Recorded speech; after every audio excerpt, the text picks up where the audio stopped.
A'udhu billahi minash shaitanir rajim. Bismillahir Rahmanir Rahim. When the Prophet Muhammad, peace be upon him, taught the early Muslims how to perform ablution and pray, the disbelievers were bewildered by their actions as they prayed to an unseen God without any physical idols. They mocked the Muslims, calling them mad and insane, which deeply hurt the small, humble group of believers. In response, Allah revealed the opening verses of Surah Al-Qalam, swearing by the pen and affirming that the Prophet, peace be upon him, and his followers were not insane and would receive an immense reward.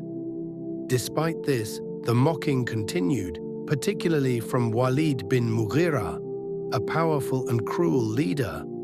Allah responded by listing 10 of his sins and prophesying that he would mark him on the snout.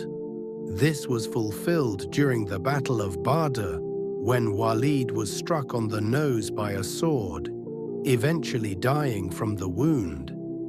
This serves as a reminder that Allah will inevitably punish those who mock prayer, whether sooner or later.